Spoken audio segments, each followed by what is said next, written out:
ระบาทสมเด็จพระเจ้ามหาสิวิตศรีสว่างวงศ์องค์สมเด็จธรรมิกราชภาคที่17หรือให้ใช้เวลาเพื่อหากำไรจากการพักผ่อนชั่วคราวนี้ไปอธิษฐานและนั่งสมาธินุ่งสุดสี่เรื่องง่ายๆภายใต้เงาของพระพุทธเจ้าตัวอย่างเช่นว่าความเมตตาของเจ้าฟ้าหญิงคำพุ้ยสีสว่างวัฒนาทำได้เหตุได้แสดงผลแล้วและคงจะเชื่อมั่นว่ามีความกล้าหาญเท่าเทียมกันที่จะรับเอาพระองค์ไล่หูปหรือการแยกออกจากพระองค์ท่านและพวกเขาแน่ใจจะบ่คัดค้านตนเองต่อการปฏิทิมชั่วข่าวของพระองค์ความสุขอันสัวซาและเกียรติศักดิ์ศรีอันให้ประโยชน์ของโลกนี้เมื่อพระองค์ท่านเศร้าจากสิ่งนั้นแล้วพวกเขาหวังว่าพระองค์จะได้รับศีลธรรมที่จำเป็นสำหรับเจ้าฟ้าสายที่มีเกียรติเป็นกษัตริย์ที่มีสติปัญญาถ้าการลงทุนของพระองค์เจ้าฟ้าสายองค์มงกุฎราชกุมารีทึกรักษาไว้ผู้ที่จะอยู่ในคณะเดียวกันเป็นผู้ปกป้องศาสนาที่สวยงามของบรรพบุรุษของพวกเขาและบิษาสามารถของพระองค์ท่านพวกเขาเรียกร้องอย่างจริงใจ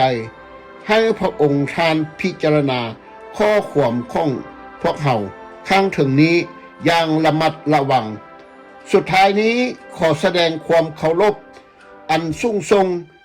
กลุ่มลาวอิสระเดือนธันวาปี1947สิ่งที่กล่าวมานี้แม่นจดหมายเปิดซองของพระทานพญากระต่ายโดนสสริตเขียนถึงสมเด็จเจ้าฟ้าสายศรีสว่างวัฒนาอันนี้มันเป็นประวัติศาสตร์ให้ลูกหลานได้เข้าใจว่าความแตกแยกมันบ่แม่นแต่ปัจจุบันมันเป็นมาตั้งแต่ดึกดำบรรพ์แล้วระหว่างลาวอิสระหรือว่าแนวลาวฮักษาและความเป็นมาของว่าแนวลาวสร้างศาสตร์หรือว่าแนวลาวฮักษาอันนี้แหละเพิ่นว่าความแตกแยกอยู่ในระหว่างการเมืองที่มืดมนที่พวกเขาได้เข้าใจถ้าว่าพวกเขาได้หินตองเบิกแล้วความแตกแยกมานี้มันระหว่างลาวอิสระส่วนหนึ่งที่เป็นตนเข้าป่าไปในการแถลงของผู้บัญชาการทหารสูงสุดคือท่านนายพลสุนทรปฐมวงศ์ว่ามันพวกกบฏได้แตกเข้าป่าไปแล้วหลังจากนั้นแล้วเป็นกบฏแล้วก็เป็นพวกก่อการร้ายพวกก่อการร้ายจะทำให้ประเทศชาติหรือจะสร้างประเทศชาติแล้วจะนำเอาลัทธิคอมมิวนิสต์ที่เข้าไปสนับสนุนพวกเวทมินโดยการนำข้องเจ้าสุภานุวงศ์เจ้าสายแดงผู้เป็นหลักในการต่อสู้ซักบังหน้าให้ของทานไก่ซ่อนและนูฮักทานคำไตและอื่นๆซึ่งเป็นพรรคพวกของพวกคอมมิวนิสต์ลาวในอดีตถึงปัจจุบันนี่คือก็เป็นส่วนหนึ่งในจดหมายเปิดซองสื่อฉบับที่บันทึกเขียนถึงกษัตริย์ศรีสว่างวงศ์ผู้นำทางการเมืองของประเทศและถึงสมาชิกรัฐสภาลาวที่5ก่อตั้งขอให้เข้าใจในระหว่างการเมืองและกษัตริย์ที่มีการผิดเที่ยงกันและแตกแยกกันมาตั้งแต่ลาวอิสระจังสันเสรีลาวพญาอุ่นสนานิกรผู้หักษาแท้จริงจึงบ่เห็นดีเห็นชอบบ่เห็นพร้อมนำในการที่ใช้วาจาและใช้แนวคิด การเมืองห้วหุนแหงเป็นคนเพียงแต่กลุ่มน้อยๆของลาวอิสระจังสันลาวเสรีหรือเลยเสรีลาวก่อนที่มาเป็นลาวเสรีจึงประกาศก่อตั้งขึ้นอยู่ในกรุงวอชิงตันขั้นอาสาสมัครต่อสู้ร่วมเคียงบ่าเคียงไหลกับพันธมิตรในระหว่างสงครามโลกครั้งที่สองเนื่องจากเห็นว่าลาวอิสระสนับสนุนแม้นพวกฟาสซิสต์ญี่ปุ่นและนาซีเยอรมันและฟาสซิสต์อิตาลีที่ก่อให้มีสงครามโลกครั้งที่สองเกิดขึ้นประเทศลาวก็กลับกลายเป็นฝุ่นต่อมาอันนี้ระหว่างการเมือง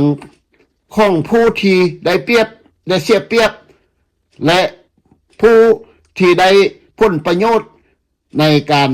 เล่นการเมืองของประเทศลาวจังสันเฮาจึงได้ตีราคาว่าผลสะท้อนจากสัญญาอยู่ในลาวสัญญาอันใดจากประเทศค้ำประกันกาบอมีประเทศใดที่ยืนมือเข้ามาซอยพ้นสุดท้ายมาทำสงครามใหญ่เปิดสงครามอยู่เวียดนามแต่ว่าประเทศลาวทึกทิ่มระเบิดไล่กว่าหมู่ไล่พันตนก็ย้อนว่าผู้นำการเมืองทั้งฝ่ายซ้ายและฝ่ายกลางเรียกร้องให้มหาอำนาจต่างๆเอาระเบิดมาทิ่มใส่กันโดยประชาชนบ่มีส่วนยังบ่มีโซ่ห้วยยังได้รับบาปกรรมไปตามกันเฮ็ดให้พี่น้องประชาชนลาวทั่วประเทศได้อพยพหลบภัยหนีไปตายดับหน้าเพื่อซอกซนหาที่เพิ่งพาอาศัยจังสันว่าลาวเฮาจึงได้ซน3ห่มโพซี่ห่มโพซี่ที่1และแม่นผู้ที่อาศัยอยู่นำการครอบครองของคอมมิวนิสต์และไปทึกสัพพทุกข์อยู่ในศูนย์ดัดสร้างแก้แค้นทางการเมืองอยู่แข้งหัวพันบ่มีวันที่จะได้กลับก้าวคืนมาและบ่ฮู้จักห้องหอยเลยโพซี่ที่2และแม่นผู้ที่เขาใจวัฒนธรรมเดียวอันเดียวกันก็อยู่ประเทศที่2ของประเทศไทยสยามอันนี้แหละจึงเข้าใจว่าพวกที่ว่ามันส้นโพซี่ที่3นี้มันตกอยู่ในประเทศที่3แล้วจนโชคดีแล้วพวกที่ไปอาศัยอยู่ประเทศที่3โลกที่3โพซี่ที่3นี้อาจจะอยู่ในอเมริกาฝรั่งเศสอังกฤษออสเตรเลียและแคนาดาที่เพิ่นมีเสรีภาพประชาธิปไตยเพิ่นอนุญาตให้พวกเขาได้มาชนโฮมโพซี่ที่3นี้จึงเป็นทินกาข้าวพวกเขาต้องได้พัฒนาให้ลูกหลานมีสติปัญญาเสรีมีปัญญาพาลูกเต้าได้มาหำมาเฮียนได้มีความรู้ความรักให้พัฒนาประเทศของเฮาที่อาศัยอยู่นี้เป็นคนดีมีสติปัญญารับใช้สังคมเพื่อสังคมและทำดีต่อประเทศที่เฮาอาศัยอยู่นี้ภาพที่เห็นอยู่นี้แม่นศูนย์ถอนพจน์สมัติสาใหญ่แห่งศาสตร์ของพระเจ้าศรีสว่างบงธรรมิกราชในปี1948ในการประชุมหารือเรื่องรัฐธรรมนูญที่เวียงจันทร์งานที่พระองค์ท่านจะทำเป็นการปรับปรุงเปลี่ยนแปลงที่จำเป็นต่อองค์การหลักจึงประกอบกันเป็นโครงสร้างของรัฐบาลราชอาณาจักรลาวงานดังกล่าวนี้เบิ่งเหมือนจะง่ายหากมีไผพอใจที่จะคัดลอกเข้าข้อความรัฐธรรมนูญที่สร้างขึ้นในที่อื่นบ่ได้นำมาใส่กับจิตวิญญาณของเฮาและประเพณีของเฮามันจะยากขึ้นแต่จะมีความแปลกประหลาดหลายเพียงใดหากท่านสามารถวางหลักการของสมัยใหม่นี้ได้ กฎหมายรัฐธรรมนูญให้สอดคล้องกับความเป็นไปที่เกิดขึ้นจริงแท้ในปัจจุบันและจาฮีตประเพณีของประเทศเฮาการบ่คำนึงถึงปัจจัยสำคัญเหล่านี้จะเป็นการเข้าใจผิดต่อประเพณีลาวซึ่งเป็นแกนแท้ของเสรีภาพ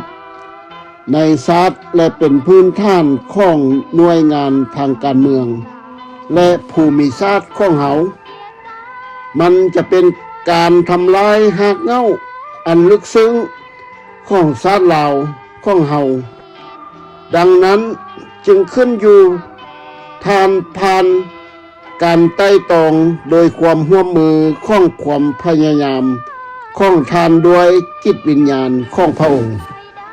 กระทรวงการต่างประเทศสหรัฐอเมริกาบันทึกการสนทนาวันที่17เดือนตุลา1946กรุงเทพมหานครข้าพเจ้ามีโอกาสสนทนาเกือบ1 ชั่วโมงกับเจ้าฟ้าสายสีสว่างวัฒนาในงานเลี้ยงอาหารค่ำที่สถานเอกอัครทูตฝรั่งเศสเจ้าฟ้าสายสีสว่างวัฒนาได้เว้าอย่างจริงใจในทุกวิชาและซุ่มบางทัศนะของพระองค์มีค่าควรบันทึกสั้นๆความสัมพันธ์ลาวฝรั่งเศสการปกป้องของฝรั่งเศสเป็นประโยชน์อย่างหลายต่อชาวลาวซึ่งเสี่ยงต่อการทึกครอบงำโดยจักรพรรดินิยมของอาณามหรือสยามในขณะที่ประชาชนชาวลาวคาดหวังอิสรภาพในที่สุดเจ้าฟ้าสายสีสว่างวัฒนาเชื่อว่าการปรารถนาหลายกว่าการเพิ่มอำนาจในกิจการท้องถิ่นในสภาพปัจจุบันและของโลกจะให้ประโยชน์และเป็นอันตรายพระองค์รู้สึกว่าเอกราชนี้ควรเป็นจริงและในขณะที่การเมืองต่างประเทศควรอยู่ในมือของฝรั่งเศสชาวลาวควรได้รับอนุญาตให้มีอำนาจหลายในการจัดตั้งทำข้อตกลงทางเศรษฐกิจที่จำเป็นกับต่างประเทศพระองค์ยังกล่าวซ้ำและซ้ำอีกว่าพระองค์จะต่อต้านการเอารัดเอาเปรียบทางเศรษฐกิจจากฝรั่งเศสหรือมหาอำนาจต่างชาติอื่นๆอย่างดุเดือดความสัมพันธ์ลาวสยามชาวลาวและชาวสยามต่างก็เป็นสมาชิกของเผ่าพันธุ์ไตลาวและปากภาษาเดียวกันนอกเนื่อจากสายเลือดและคำเว้าแล้วความต่อเนื่องและเศรษฐกิจยังเฮ็ดให้พวกเขาเป็นหุ้นส่วนโดยธรรมชาติชาวสยามในความคิดของพระองค์เจ้าฟ้าสายสีสว่างวัฒนามีสิทธิพิเศษในหมู่คนไตลาวสยามมานานเกินไปแล้วและพยายามดูดดื่มความใกล้ชิดของพวกเขาทั้งหมดโดยเฉพาะชาวลาวเข้าเชื่อว่าชาวสยามเป็นคนสายตาสั้นที่ยอมรับการคุ้มครองของญี่ปุ่นและยอมติดสินบนโดยเอาอินโดจีนเป็นหัวเมืองขึ้นเป็นแข้งหนึ่งซึ่งเป็นกรณีผิดพลาดพระองค์กล่าวว่าชาวลาวทุกคนรู้สึกเดือดร้อนต่อการเอาแข้งทางข้ามแม่น้ำข้องในปี1941และมุ่งมั่นที่จะทวงคืนถึงอย่างใดก็ตามเมื่อมันถูกส่งคืนเจ้าฟ้าสีสว่างวัฒนาก็บ่เห็นเหตุผลใดที่จะทำให้เกิดความขัดแย้งระหว่างทั้งสองประเทศอีกต่อไปในทางกรุงกันข้ามพระองค์เชื่อว่าความสัมพันธ์ทางธรรมชาติและผลประโยชน์ทางเศรษฐกิจคู่เคียงกันน่าจะนำมาซึ่งความใกล้ชิดกันหลายขึ้นในอนาคต และเว้าถึงการพัฒนาเศรษฐกิจร่วมกันของลุ่มในแม่น้ำลานซางหรือแม่น้ำคองพระองค์บอกเป็นซ้ำแล้วซ้ำอีกว่าสหพันธ์มิตรภาพไต้ลาวในอนาคตของหลักฐานให้เป็นหลักการ3ประการของไต้ลาวว่าบ่แม่นแต่ไทยหรือลาวฝ่ายเดียวเจ้าฟ้าสายสีสว่างวัฒนากล่าวตรงไปตรงมาว่าอันตรายที่สุดในโลกปัจจุบันคือลัทธิจักรพรรดินิยมสหภาพโซเวียตพระองค์บ่ได้เพียงแต่การกล่าวว่าด้วยความร้อนแห่งแต่เห็นได้ชัดเจนว่ามีความรู้เกี่ยวกับการแทรกแซงเข้าแทรกซึมของคอมมิวนิสต์ในจีนและระบุว่าถ้าทะเลจีนตอนใต้ตกไปเป็นกับคอมมิวนิสต์และอาณามจะตกไปตามทันทีพระองค์กล่าวว่าองค์การแบบดั้งเดิมของสังคมอาณามและมีแนวโน้มระดับชาตินิยมของชาวอาณามที่จะอยู่ร่วมกันในชุมชนขนาดใหญ่ทำให้พวกเขาตกเป็นเหยื่อของตัวแทนคอมมิวนิสต์ได้ง่ายนอกจากนี้การแทรกแซงเข้าแทรกซึมของคอมมิวนิสต์ยังเป็นที่ยอมรับในอาณามในช่วง15 ปีที่ผ่านมาเวียดนามเวียดมินห์และโฮจิมินห์เจ้าฟ้าสายสีสว่างวัฒนาบ่มักสาวอาณามพระองค์กล่าวว่าโฮจิมินห์เป็นตัวแทนที่ได้รับการฝึกฝนล่อล้อมไว้วางใจได้และมีสติสัมปทนะผู้ที่จะเอาผลประโยชน์ของเอกราชของประชาชนตนจากสหภาพโซเวียตพระองค์มีญาว่าโฮจิมินห์บ่แม่นชาตินิยมที่แท้จริงและหลักฐานดังกล่าวแม่นอยู่ในการดำเนินคดีและการชำระล้างบรรดาผู้นำชาตินิยมอย่างแท้จริงของอาณามพระองค์กล่าวว่าพรรคเวียดมินห์แม่นกำเนิดในกำมือของกัมพูเชียแน่นอนข้าพเจ้าบ่ได้ออกคำเห็นเกี่ยวกับเรื่องนี้ทั้งหมดและปล่อยให้ผู้อื่นประเมินทัศนะของเจ้าฟ้าสายนี่คือภาพแสดงให้เห็นตัวจริงว่าพวกลาวอิสระบ่แม่นนักหัวชาตินิยมโดยแท้พวกเขาเพียงเป็นซากละครให้ลัทธิคอมมิวนิสต์มาปกครองลาวให้สิ้นเสือชาติไต้ลาวพระประธานกระต่ายพระประธานพญากระต่ายโดนสุริตกล่าวสุนทรพจน์ในงานพระกิจศพสมเด็จเจ้าฟ้าสายเพชรราชรัตนวงศ์ซ่าโศกชะตาได้สูญเสียผู้นำสำคัญและการสูญเสียของราชอาณาจักรลาวอย่างหนักอีกครั้งโดยบ่นานมาก็สมเด็จเจ้าฟ้าเพชรราชรัตนวงศ์ซ่าก็ถึงที่วงกฏเจ้าเพชรราชราชบุตรของเจ้าอุปราชบุญคงผู้สูบเสือสายคุณนางเก่าแก่ที่มีเกียรติยศเสมอมาเพื่อรับใช้พระมหากษัตริย์และราชอาณาจักรลาวเสมอมาบุคลิกที่น่านับถือและมีอำนาจของพระองค์ทำให้ทุกคนที่มีโอกาสอยู่ใกล้พระองค์ประทับใจพระองค์นี้เกิดมาเพื่อออกคำสั่งสอนและทึกเชื่อฟังและหาได้ยากซึ่งมีเพียงบางคนเท่านั้นที่สามารถโน้มน้าวใจผู้อื่นได้ศรัทธาที่บ่หวั่นไหวซึ่งกระตุ้นพระองค์เสมอเมื่อพระองค์ทำหน้าที่เพื่อมีความเป็นอยู่ดีของราชอาณาจักรพระองค์ได้ถ่ายทอดไปยังผู้ที่ได้ยินพระองค์ทานและผู้ที่เข้าร่วมกับพระองค์ในทันที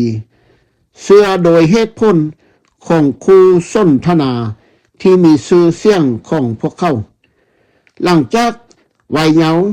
ที่ขยับขยันมันเพียรซึ่งเริ่มต้นขึ้นในราชวังฝ่ายหน้าซึ่งลูกของพระองค์ได้ปลุกสติปัญญาอันกล้าหาญและแข็งแกร่งของพระองค์ให้ตื่นขึ้นในปี1901เจ้าสายเพชรราชรัตนวงศาได้บวชเป็นพระภิกขุที่วัดธาตุหลวงภายใต้การแนะนำของพระญาสีธรรมา พระองค์ทรงเริ่มด้วยความกระตือรือร้นในทุกสิ่งฝึกฝนจิตวิญญาณและศึกษาทางศาสนาบ่ต้องสงสัยเลยว่าเจ้าสายหนุ่มได้ประทับตาคุณลักษณะหนึ่งที่จะบ่งบอกพระองค์จากจุดนั้น นั่นคือระเบียบวินัยที่เคร่งครัดทางสติปัญญาควบคู่กับความศรัทธาทั้งแห่งกาและแข็งแกร่ง3 ปีต่อมาเจ้าสายเพชรราชเสด็จไปฝรั่งเศสเพื่อฝึกวิชาที่อีโกลซูเปรียร์ระเบียบวินัยแบบตะวันตกทำให้พระองค์สนใจบ่เคยหยุดยัง้งในทุกโอกาสจิตวิญญาณแห่งความอยากรู้อยากเห็นซากของพระองค์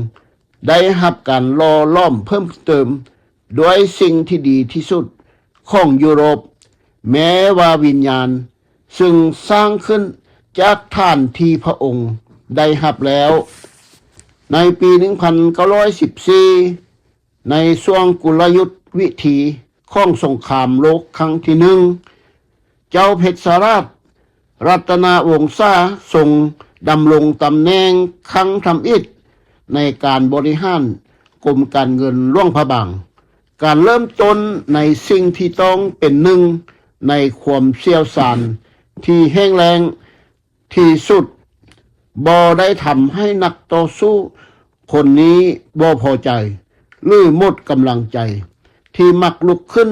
มาท้าทายแท้จริงแล้วพระองค์บ่สามารถทนต่อความพ่ายแพ้ได้และนี้เป็นหนึ่งในลักษณะนิสัยทัศนะของพระองค์แม้ว่าจะถูกกล่าวว่าทำให้พระองค์ลำบาก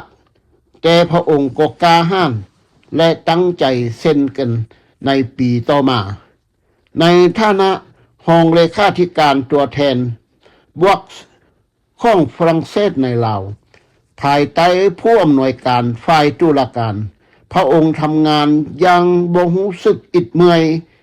และในที่สุดคุณสมบัติของพระองค์ในฐานะผู้จัดงานและผู้ดูแลระบบก็จะพบสาขาที่ตรงกับความสามารถของพระองค์ตำแหน่งผู้สร้างคณะบริหารอีโกลเดดรัวสมาชิกสภารัฐบาลและสภาเศรษฐกิจและการคลังใหญ่ของอินโดจีนซึ่งเป็นหนึ่งในตำแหน่งที่โดดเด่นที่สุดในเวลานั้นทำให้พระองค์มีโอกาสที่จะยืนยันผลประโยชน์ของประเทศและตามที่ได้รับการยอมรับจากศัตรูพระองค์ได้แนะนำเสนอปัญหาเฉพาะด้วยมุมมองที่กว้างขวางของรัฐบุรุษในปี1923ในฐานะผู้ตรวจราชการฝ่ายบริหารและการเมืองพระองค์เป็นสถาปนิกของสภาที่ปรึกษาซึ่งเป็นต้นแบบของรัฐสภาในอนาคตซึ่งเป็นการเคลื่อนไหวดั้งเดิมที่ช่วยกำหนดอนาคตของประเทศในปี1926พระองค์ได้ขยายกิจกรรมของพระองค์ไปสู่การศึกษาการเดินเรือในแม่น้ำคลองลานช้างในปี1927พระองค์ยอมรับห่อสนามหลวงกิจกรรมที่หลากหลายดังกล่าวเป็นพยายามถึงผลผลิตและความหลากหลายอันล้ำค่าที่มีเพียงบ่จักคนเท่านั้น ที่แบ่งปันพระองค์ทำงานอย่างบ่อิดเมื่อยและค้นคิดทั้งในอดีตและปัจจุบันพระองค์วาดภาพราชอาณาจักรลาวในอนาคตที่พระองค์ต้องการเอกราชด้วยมือของพระองค์เองในปี 1939 พระองค์เข้ารับตำแหน่งประธานสภากษัตริย์ในปีนี้ชะตกรรมของเอเชียเปลี่ยนไปความบาดหมางใน ยุโรปนำมาซึ่งเปลวไฟขนาดใหญ่ทึกแพร่ลามและมหาอำนาจตะวันตกทึกทำลายล้างด้วยการสังหารหมู่ที่น่ายันกลัวที่สุดเจ้าเพชรราชทรงรู้สึกว่าชั่วโมงแห่งการเปลี่ยนแปลงครั้งใหญ่กำลังจะมาถึงในความเป็นจริงการเมืองในฝรั่งเศสมีการเปลี่ยนแปลงอาณาจักรหลวงพระบางได้รับการขยายโดยอนุสัญญาฝรั่งเศสลาวเมื่อเดือนสิงหาคม 1941 พระเจ้าศรีสว่างวงศ์ทรงทราบซึ่งบุญคุณอันสูงส่งของสมเด็จเจ้าฟ้าเพชรราชรัตนวงศาและพระราชทานยศสมเด็จมหาอุปราชแก่พระองค์การตอบแทนอันสูงสุดนี้ความมีนาจมีตาอันสูงทรงแต่ในปี 1945 เหตุการณ์การเมืองครั้งใหญ่ก็เข้ามาแทรกแซงอีกครั้งหนึ่งญี่ปุ่นโจมตีกองทหารฝรั่งเศสเริ่มต้นการล้มสลายของลัทธิล้าอาณานิคมและจุดเริ่มต้นของการสิ้นสุดเจ้าสายเพชรราชทรงมีบทบาทสำคัญในเรื่องนี้โดยเป็นหัวหน้าขบวนการลาวอิสระและประกาศเอกราชของชาติในการต่อสู้ที่ตามมาและเพื่อแสดงความบ่เห็นพร้อมด้วยกับการแก้ไขปัญหาทางการเมืองพระองค์ได้เอาตัวลบหนี้ไปลี้ภัยนำพวกไทยสยามพร้อมกับฝักพวกที่ซื่อสัตย์ของพระองค์และพระองค์จะบ่กลับประเทศของพระองค์จนกว่าอีก10 ปีต่อมาเมื่อพระองค์แน่ใจว่าต้องสู้ในการที่เป็นทาสได้คาดลงแล้วและระบอบการปกครองของรัฐอารักขา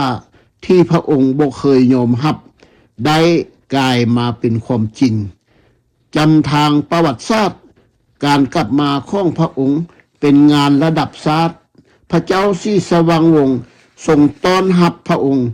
ด้วยความพระกรุณาธิคุณอันห้าไส้เปียปานบ่ได้และบ่แม่นซึ่งพระองค์ทรงแสดงอยู่เสมอมาและทรงเป็นพยานในเหตุการณ์นั้นมีเพียงประวัติศาสตร์และมุมมองเท่านั้นที่สนใจกษัตริย์สูงองค์นี้สมเด็จเจ้าเพชรราชรัตนวงศาทรงพลิกไว้พิเศษไปประทับที่เมืองเสียงแก้วหลวงพระบางซึ่งพระราชนามใหม่และพระสนมยุมีใส่เหมือนพระองค์ในปีที่เก้าและทรงพระองค์ไปสู่สุขตินิรันดรดังนั้นผู้หักษาผู้ยิ่งใหญ่ผู้นี้จึงจากไปผู้ซึ่งมีชีวิตเป็นแบบอย่างของความกล้าหาญความศรัทธาและการต่อสู้เพื่อความยิ่งใหญ่ของชาติตนพระองค์บ่เคยสงสัยในตัวเองเลยและในช่วงเวลาที่หายกาจที่สุดเมื่อความแตกแยกเบิ่งเหมือนจะปฏิเสธเป้าหมายของพระองค์ท่านก็ยังมีความหวังบุรุษผู้ยิ่งใหญ่แม้ในหมู่บุรุษผู้ยิ่งใหญ่ชีวิตของพระองค์เป็นเส้นเลิกในประวัติศาสตร์ของราชอาณาจักรลาวนี้แม่นความคิดและความผู้ให้คำอธิบายแก่ประชาชนลาวทุกเผ่าพันธุ์ทุกเชื้อชาติ และคณะการเมืองทุกฝ่ายให้เข้าใจในคำแถลงการณ์และคำให้โอวาทแด่พระองค์ของพระเจ้าฟ้าสีสว่างวัฒนา